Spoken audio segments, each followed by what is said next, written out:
Welcome back to Backspace Academy. In this lecture on encryption on AWS, we're going to first off talk about the two main types of encryption, being symmetric and asymmetric.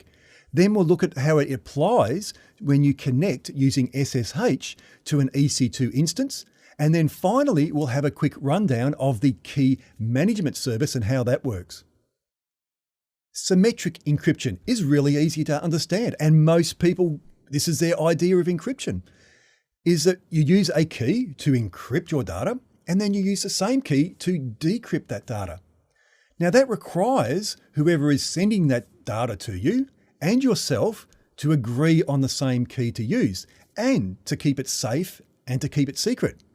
If the key is intercepted in transit or it's stolen, then that data can be decrypted, and obviously that data would be compromised.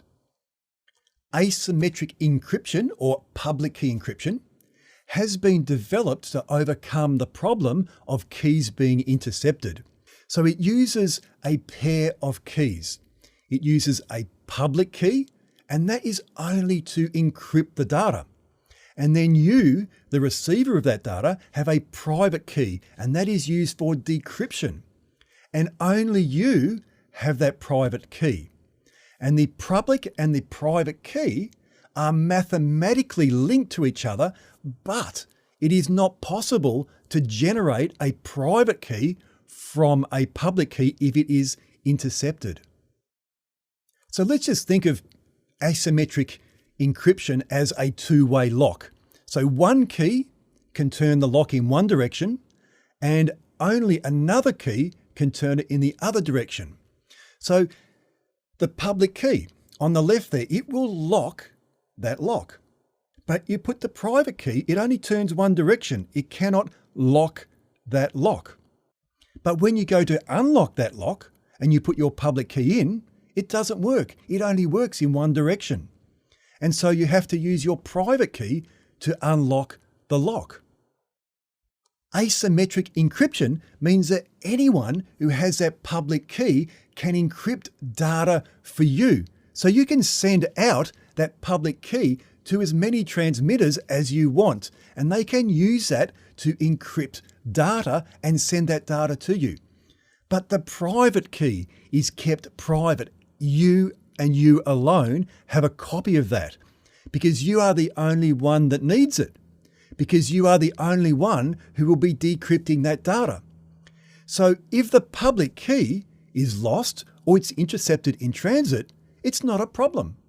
But the private key stays with you. Now, a good example of asymmetric encryption is the EC2 key pairs.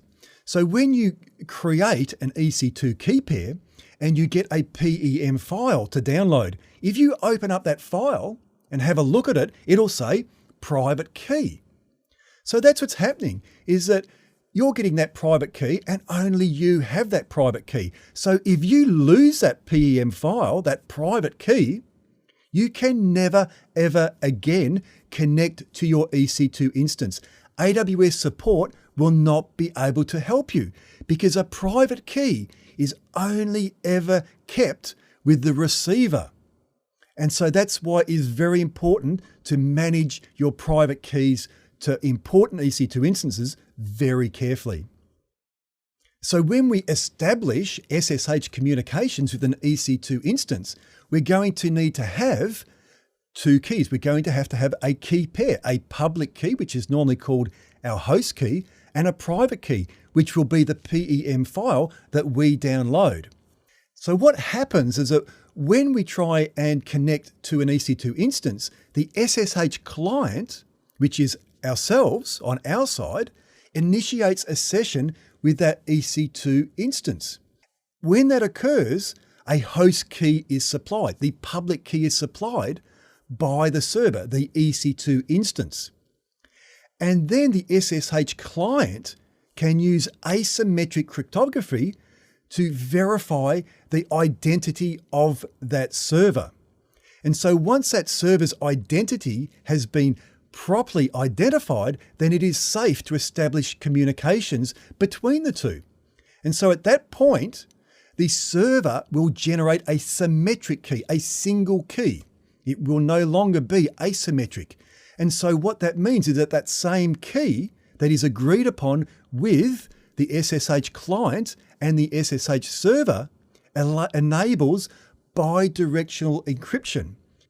So the transmitter can encrypt data and it can also decrypt data that is coming back. And the same for the receiver because they're using a symmetric key now. And that is only for the session. So when the session ends, that key is no longer valid. And so when you go to connect in again, the whole process starts again and a new symmetric key will be agreed upon for the new session. The AWS Key Management Service is used to create and manage the encryption keys that are used by AWS services. It creates single master keys. It is symmetric that are secured by AWS. So that's not a problem using symmetric because the keys remain on AWS and they're securely managed and they cannot be downloaded by yourself. IAM users can be granted permission to use the keys that are generated by the Key Management Service. And permission can also be granted even to other AWS accounts if required. So that brings us to the end of the encryption lecture, and I hope it's been informative, and I look forward to seeing you in the next one.